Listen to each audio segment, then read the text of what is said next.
Hey hello and welcome back future doctors. तो दोस्तों आज हम जो बात करने वाले हैं ना वो बहुत इंपॉर्टेंट कंसेप्ट होने वाला है और उसका जो प्रोसेस है ना सॉल्यूशन करने का एक लेंथी प्रोसेस होता है। केवीएल वगैरह यूज करना पड़ता है उस टाइप के क्वेश्चन सॉल्व करने के लिए, बट फ्रैक्शन ऑफ सेकंड में बहुत बेहतरीन तरीके से विदाउट एनी मिस्टेक आप उसको कैसे सॉल्व कर सकते हो। और उस टाइप का क्वेश्चन अगर आया Zener diode, Zener diode is the concept semiconductor and devices की मैं बात करने जा रहा हूँ। जीना डायोड से रिलेटेड कोई भी क्वेश्चन आएगा तो उसमें लेंथी कैलकुलेशन करनी पड़ सकती है यार, लेकिन बेहतरीन तरीका आपको सिखाने वाला हूँ उसको सॉल्व करने का फ्रैक्शन ऑफ सेकंड में। Okay, so this is the question आप ढंग से देख लो, बेहतरीन तरीके से आप इसको सॉल्व कर सकते हो कि कुछ भी पूछा जाए इसमें बेहतरीन तरीके से हम सॉल्व कर सकते हैं। तो जल्दी से देखते हैं यार। देखो यार क्वेश्चन में क्लियरली बोला गया कि एक सर्किट यहाँ पे दे रखा है आपको क्लियरली, ठीक है, जिसमें एक 120 वोल्ट की एक बैटरी है और उसी के साथ एक 5 किलो ओम का, यूनिट पे ध्यान देना, 5 किलो ओम का एक रेजिस्टेंस है और यहाँ पे इस ब्रांच में एक डायोड यूज किया गया जो है कि आपको जीना डायोड है ना। जीना डायोड की पहचान करनी आपको आती होगी। ओके, जीना डायोड है ये आपके पास और फिर इसके पैरेलल में एक रेजिस्टेंस कनेक्ट किया गया है 10 kilo ohm.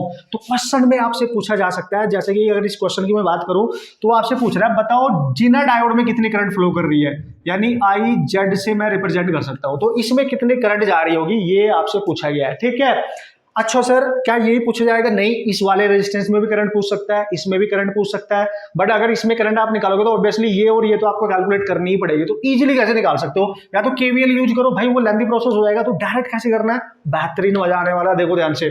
Okay, so let's see. तो क्वेश्चन कैसे निकालना है आपने, सबसे पहले आप ये देखो कि और ये जो 10 किलो ओम का है इसमें करंट निकालते हैं तो कैसे कर सकते हो। देखो ये रेजिस्टेंस, ये वाली ब्रांच देखो यहां से यहां तक A B and this is C D, ये ब्रांच पैरेलल है, तो टेंशन नहीं है, आपने सोचना भी नहीं है। अगर इसमें करंट निकालनी है ना आपने, लेट्स इसमें I2 करंट है I2, तो इसको निकालने के लिए आप क्या करेंगे, जो इसके पैरेलल में ब्रांच है यानी जीना डायोड का डायरेक्ट वोल्टेज लेंगे, जीना डायोड का, ये करना ही है आपने सोचना ही नहीं क्या कर रहा हूं मैं, ठीक है, ये करना है। जीना डायोड का वोल्टेज लेंगे और इसके रेजिस्टेंस से किलो है तो 10⁻³ डिवाइड करेंगे तो आएगा 5 × 10⁻³ यानी 5 मिली एम्पियर।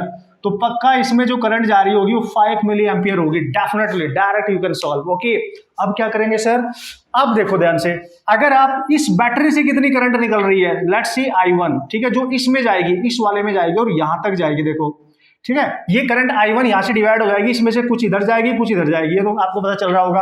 और इसमें कितनी जा रही है वो तो हमने कैलकुलेट कर लिया है ऑलरेडी। तो you have to calculate the current drawn from the battery, यानी जो 5 किलो ओम में जा रही है। तो I1 को निकालने के लिए क्या करोगे भाई डायरेक्ट बता रहा हूं, जो बैटरी का वोल्टेज गिवन होगा और जो जीना डायोड का वोल्टेज गिवन होगा ना, उनको सब्ट्रैक्ट कर देना, यानी बैटरी के वोल्टेज में से जीना डायोड के वोल्टेज को सब्ट्रैक्ट करना, डिवाइड में बैटरी के साथ जो रेजिस्टेंस है ये वाला, इसी की सीरीज में जो रेजिस्टेंस होगा उससे डिवाइड करना है, 5 किलो यानी 3, तो this is what 70/5 × 10⁻³ and this is 14 × 10⁻³ direct आ गया 14 मिली एम्पियर। मतलब बैटरी से जो करंट जा रही है वो 14 मिली एम्पियर जा रही है, डायरेक्ट ही नहीं आ गया। इसकी करंट निकालने के लिए इसके वोल्टेज को इससे डिवाइड करना है, इसमें बैटरी में जो करंट यहां से जा रही है इस वाले में, इसको निकालने के लिए बैटरी के वोल्टेज से जीना वोल्टेज को सब्ट्रैक्ट करके और इससे डिवाइड कर देना है। सिंपल सा लॉजिक है। अब आप क्या बोलोगे, देखो बैटरी ने यहां तक भेजी 14 मिली एम्पियर, यहां पे 14 है, ये I1 आ गया आपका 14, ठीक है, और आप पहले ही निकाल चुके हो इधर जो करंट जा रही है इसमें, ये देखो ये 5 जा रही है, 5 मिली एम्पियर। तो यार ऑब्वियसली IZ कितना होगा, 14 - 5 उधर चली गई तो बचा कितना, 9 मिली एम्पियर। तो simple you can solve the problem. ये करंट निकाल लो, ये करंट निकाल लो, उनसे पता चल जाएगा इसमें कितनी करंट जाएगी, क्योंकि 14 आ रही है उसमें से 5 इधर चल गई तो इधर जाएगी remaining. So this is 9 milliampere you can solve and this is how you can solve the question very easily. आप अप्रोच देखो, बढ़िया तरीके से सीखो, किस तरीके से मैंने आपको बताया किस तरीके से आप क्वेश्चन सॉल्व करके आएंगे बढ़िया तरीके से। Okay, so this is how you can solve the problem very easily. Concept के साथ साथ अमेजिंग शॉर्ट ट्रिक्स भी आपको आनी चाहिए दोस्तों। Okay, and all the best.